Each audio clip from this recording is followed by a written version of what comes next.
혹시 도시를 걷다가 이런 생각 해보신 적 없으세요? 이쪽 길은 엄청 반짝이고 부유한데 바로 저 골목만 돌아서면 시간이 멈춘 것 같잖아요? 이게 그냥 우연일까요?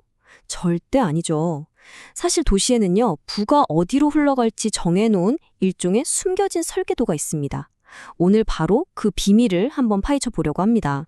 우리는 총 6단계를 통해서 이 도시의 미스터리를 풀어볼 거예요. 서울 집값 문제에서 시작해서 돈이 움직이는 새로운 규칙을 배우고 마지막에는 도시 속에 숨겨진 권력의 지도를 읽는 법까지. 자, 그럼 경제탐정이 되어서 같이 한번 떠나볼까요? 자, 그럼 우리가 풀어야 할 미스터리의 한가운데로 들어가 보죠. 바로 이겁니다. 왜 평생을 일해도 서울에서 내 집 하나 갖는 게 거의 불가능에 가까워졌을까?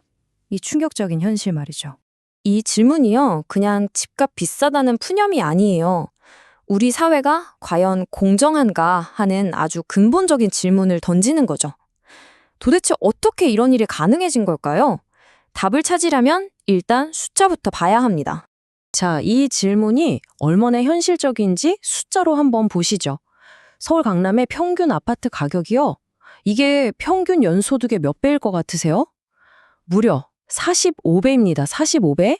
이게 무슨 말이냐면 45년 동안 버는 돈을 정말 한 푼도 안 쓰고 모아야 겨우 살 수 있다는 얘기예요. 이 그래프를 보시면 차이가 정말 극명하게 보이죠. 강남은 45배인데 도시 외곽으로 가면 약 13배 수준입니다. 이건 그냥 숫자가 다른 게 아니에요. 부가 도시라는 지도 위에 어떻게 그려지는지 보여주는 아주 명백한 증거인 셈이죠.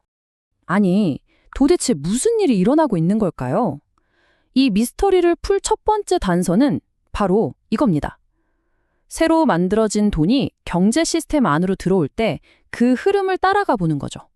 이 아이디어를 경제학에서는 칸티용 효과라고 부릅니다. 아주 간단하면서도 엄청나게 강력한 개념인데요.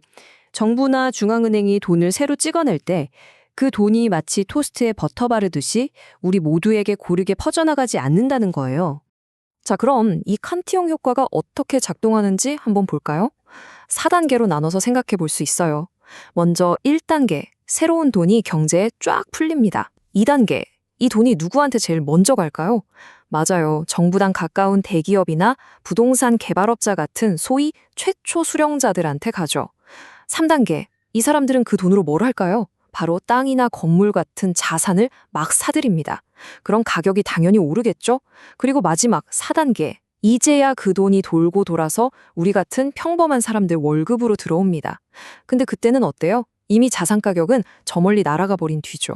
결국 이 새로운 돈이라는 꿀단지에서 누가 더 가깝냐, 이게 승자와 패자를 가르는 겁니다.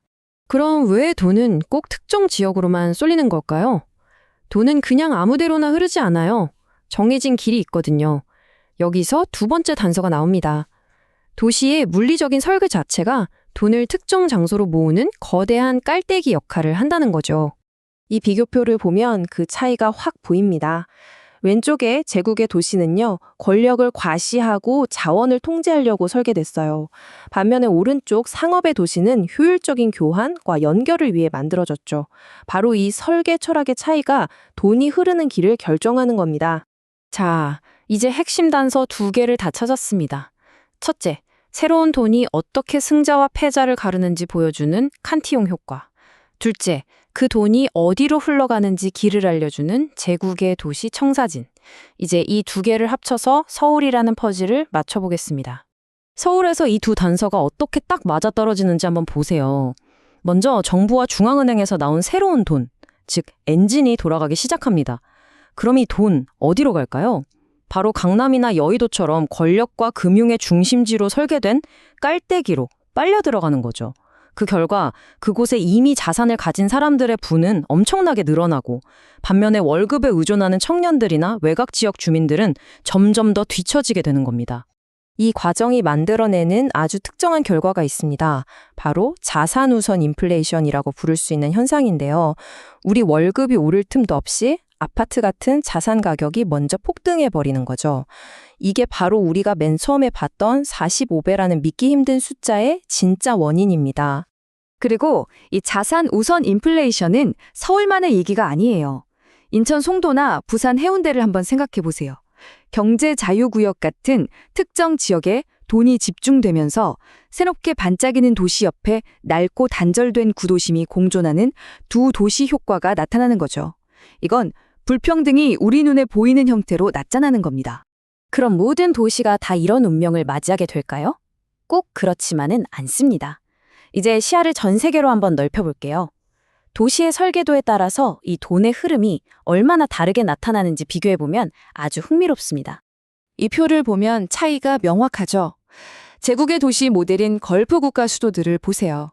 돈의 출처가 성규로 딱 집중되어 있으니까 칸티용 효과가 아주 강렬하게 나타나고 결과적으로 엄청난 부의 격차가 생깁니다. 반면에 상업의 도시인 싱가포르는 어떨까요? 돈의 출처가 무역으로 분산되어 있죠. 그래서 이익이 훨씬 더 넓게 퍼지는 경향을 보이는 겁니다. 자, 이제 모든 단서가 다 모였습니다. 이 지식은 단순히 정보가 아니에요. 우리가 매일 걷는 도시의 지도를 완전히 새로운 눈으로 읽게 해주는 렌즈가 될 겁니다. 핵심 내용 3가지로 다시 한번 정리해 볼게요. 첫째, 칸티용 효과가 바로 엔진입니다. 새로운 돈은 언제나 먼저 받는 사람에게 이익을 주죠. 둘째, 제국의 도시 설계는 그 돈을 특정 권력구역으로 보내는 깔때기 역할을 하고요. 그리고 셋째, 이 2가지 힘이 합쳐졌을 때 왜 강남 같은 곳의 아파트 가격이 거기서 일하는 사람들의 실제 월급과는 완전히 다른 세상 이야기처럼 들리는지 설명이 되는 겁니다. 그러니까 다음에 도시 지도를 보실 때 이거 하나는 꼭 기억해 주세요. 그건 그냥 지리가 아닙니다. 바로 돈이 어디로 흐르고 권력이 어디로 향하는지를 보여주는 우리 시대의 불평등 청사진이라는 걸요. 이 모든 분석은 결국 우리 모두에게 하나의 질문을 던집니다. 여러분이 살고 있는 도시에서는 이 돈의 흐름을 어디서 보고 계신가요? 그리고 만약 여러분에게 도시의 설계도를 다시 그릴 기회가 주어진다면 모두를 위한 더 공정한 도시를 만들기 위해 어떤 선을 새로 그려 넣으시겠습니까? 이 중요한 질문에 대해 함께 고민해 주셔서 감사합니다.